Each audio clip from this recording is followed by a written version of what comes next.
I mean, if your heritage is non-African, then you are part Neanderthal, according to the new studies in the July issue of the Molecular Biology and Evolution. Discovery News has also reported on this Neanderthal and so-called human interbreeding for some time. But like you said, if it was humans in which that interbreeded with Neanderthal, then they would have African a connection. But since they don't, then they're lying about the research in which that they've been to, in which that they are even coming out saying. And they are still trying to say that the Neanderthal man came from out of Africa about 30,000 years ago. Yeah. He is trying to connect himself to what it is that everywhere on the planet shows to be human. He does not have that connection. Everything he has been based on his conquest and absorption of cultures and complete destruction and estrangement and separation of those peoples from the culture that he has now absorbed.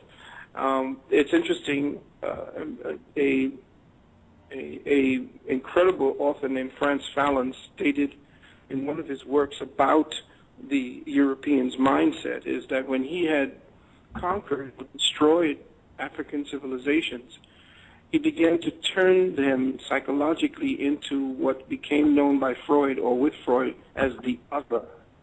The other is this beast that the European believes lives on the borders of his civilization, and that the borders of civilization essentially is representative of everything that is not him.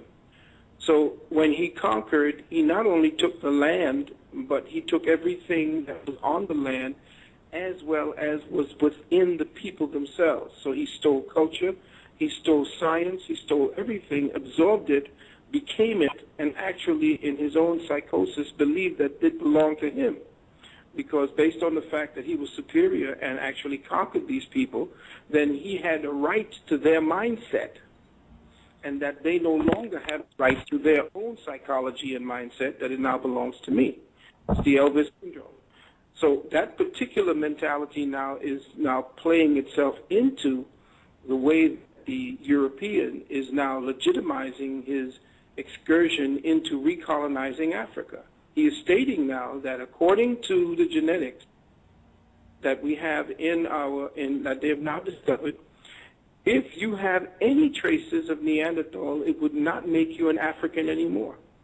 So now what he's now saying is that if the Africans who, quote-unquote, migrated out of Africa, interbred with the Neanderthals and then reintegrated back into Africa, it means that they're not Africans. Therefore, they can lay claim to the territories based upon that type of indigenous kind of parasitic hitching a ride genetically into Africa, the same way that they're claiming to be so-called Native Americans over here, and they're pale white.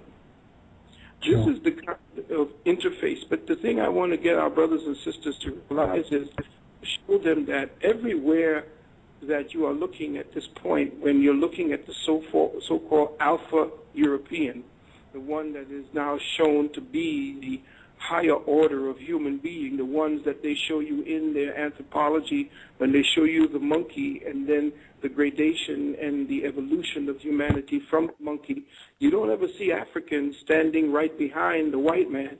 It goes straight from monkey to white man. Therefore, he does not include us in whatever he calls his evolutionary strain.